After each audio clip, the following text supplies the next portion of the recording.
punch tu adalah untuk kita tindakan kita bagaimana. Tapi tindakan itu tidak akan berjaya dilaksanakan kalau akar itu tidak betul, akar itu tidak kuat, akar itu tidak subur, kan? Dan nurture these 10 roots with care, and it will grow 10 strong branches to perfection, which can face the wind of loss and death. So ini yang penting. Bila mana angin bertiup kencang, ingin merobek kita, ingin menjatuhkan, ingin menumbangkan kita, ketika itu akar itu menjadi sangat penting untuk mengikat dan menjadikan kita lebih teguh untuk berhadapan dengan angin kehilangan dan angin kematian. Baik. Ringkasnya, last sekali, beberapa pengajaran yang saya dapati daripada buku Imam Ghazali sendiri untuk memberi equip me with my leadership, or we call duty and challenge, is antaranya, selain daripada yang Prof Wan sebut tadi, banyak Prof Masya Allah, antaranya yang ingin saya tambahkan ialah Imam Ghazali kata, you should aware that your officials and servants mostly work for the sake of their own interest in this life. They may cause injustice to appear good in your eyes, hoping for their own ends. Kita kena realize bahawa staff-staff kita, pegawai kita, pembantu kita, mereka ni bekerja bila mana kita ada jawatan saja, kan? Macam saya sendiri, saya baru lepas berhenti daripada Bank Negara sebagai Deputy Director, position yang paling tinggi dari segi kedudukan pegawai syariah di Bank Negara, dan sebagai specialist.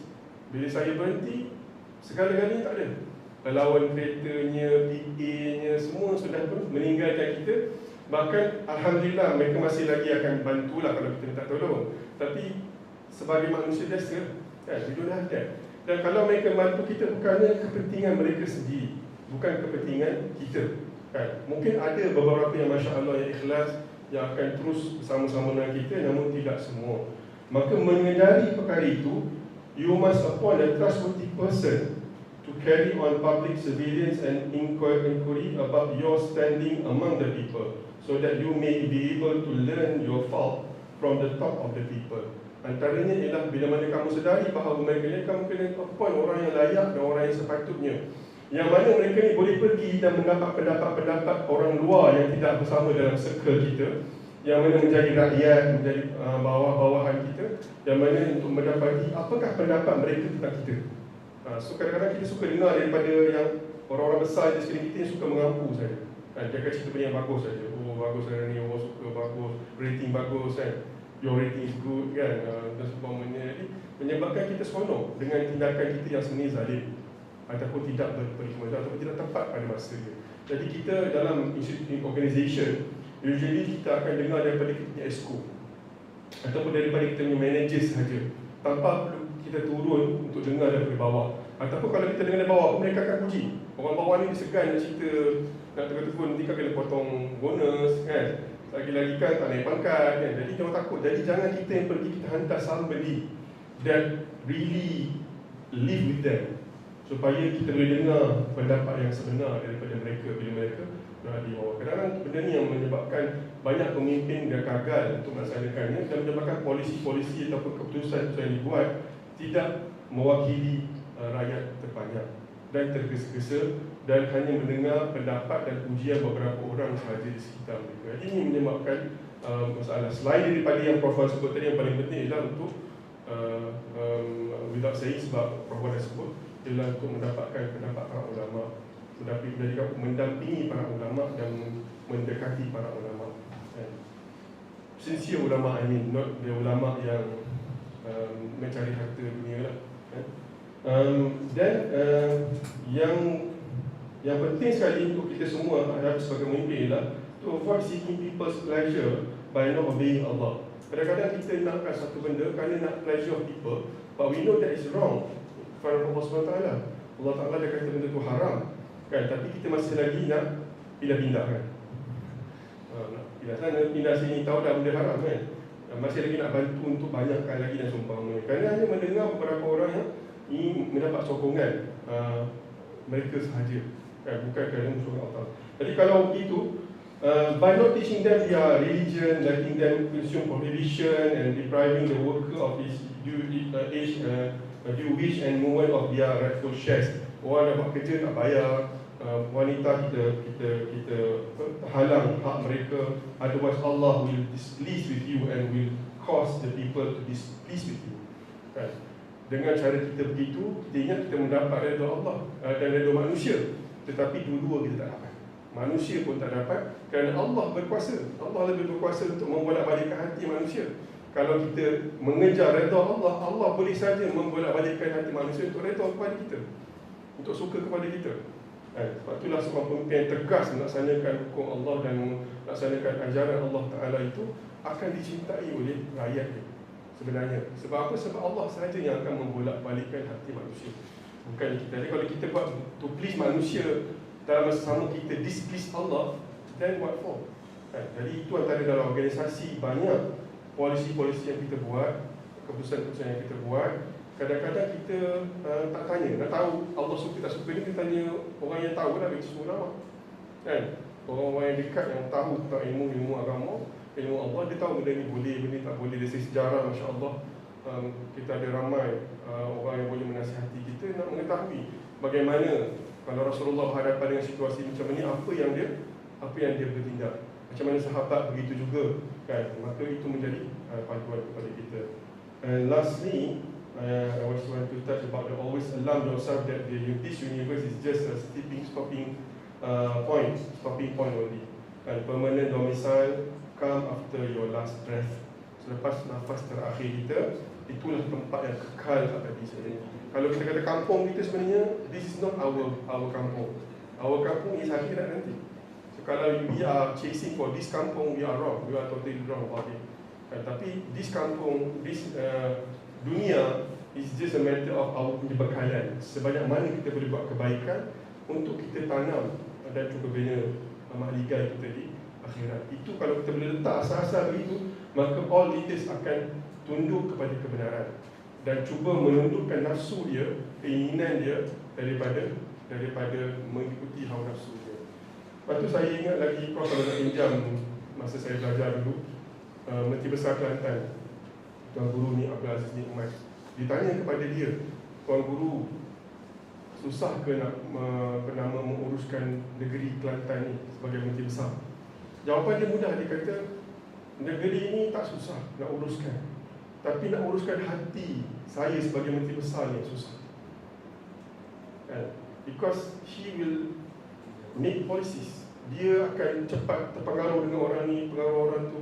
Jadi hati dia tu perlu dijaga dengan kuat sebagai seorang Menteri Besar. Barulah dia boleh menjaga negara dan dia mudah untuk menjaga negara dia sendiri. Jadi that's something that is really struck into my heart lah bila I dengar itu. Dan when kekuasaan sebagai pemerintah ni pernah ditanya juga soalan yang sama. Satu soalan lagi ialah tentang macam mana kedudukan dia sebagai Menteri Besar. Dia kata masa jadi Menteri Besar berbeza masa jadi ustaz. Kan? Kalau jadi ustaz ni saya ceramah semua orang dengar lah, tapi siapa yang ikut? Tapi kalau jadi Menteri Besar, bila saya bersandar di tiang negara, berbeza dengan saya bersandar di tiang masjid. Tiang negeri ini, apa sahaja jawab arahan kita dilaksanakan oleh jentera kerajaan. Apa sahaja yang kita suruh buat dibuat. Kata rokok haram, judi haram. Kalau ustaz ni sebut je lah, siapa nak laksanakan dan implement awak punya ajaran kita, kan? Maka dengan kuasa tu kita boleh buat sesuatu yang baik, namun dalam masa sama kita juga boleh buat sesuatu yang membinasakan kita dan juga negara kita. Jadi itu yang penting sebagai seorang pemimpin. Setakat itu je kongsian anda pada pagi ini, bermanfaat daripada ajaran buku Imam Al-Ghazali, Nasihatul Muluk ni sangat, Masya Allah, sangat bagus untuk dibaca dan dikaji dan mungkin dibincangkan dengan mudah lagi, dipermudahkan lagi. Dan Alhamdulillah Prof Wan ada buku baru yang ditulis, iaitu Pohon Kebaikan, buku sajak Prof Wan. Kalau bahasa Arab dipanggil syair lah. Syair ni bahasa Arab, bahasa Melayu pakai sajak. Dan Masya Allah, bila anda baca, bila saya baca sendiri, saya dapati banyak perkara yang susah tu dimudahkan dengan tulisan-tulisan puisi yang menjadi lebih mudah untuk kita faham dan untuk kita menikmatilah keindahan bahasa kita sendiri. Sometimes we always forget about our own identity. Kan? Kita orang Melayu ni, kita dah ingat kita ni macam orang putih kan? Padahal orang putih itu sebab kita dijajah. Jadi kita menggunakan bahasa dia dan bahasa antarabangsa pun bahasa Inggeris.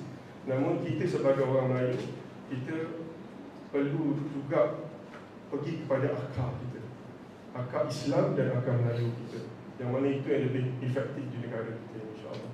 Moga-moga dengan kongsian ni dapat sama-sama memberikan sedikit pertamanya mungkin pembukaan. Bukan ini yang hari ini sekejap saja kan, tapi selepas daripada Encik Zul, Masya Allah, bila kita jumpa, maka banyak perbincangan-perbincangan baru yang dibincangkan selepas daripada itu.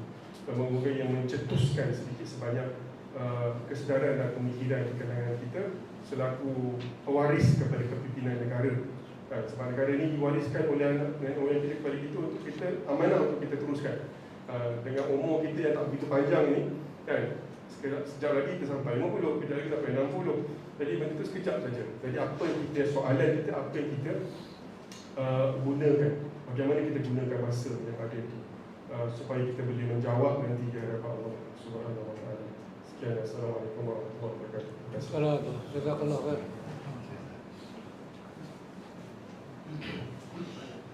Okey, terima kasih banyak Ustaz Izam. Ada apa soalan daripada sahabat-sahabat tadi nampak bulan jangan soal. Dah terjawab dah. Dah terjawab. Bagus. Soalan ditanya terus dijawab. Kebaikan ni keluar. Okey, ada siapa-siapa lagi nak tanya soalan?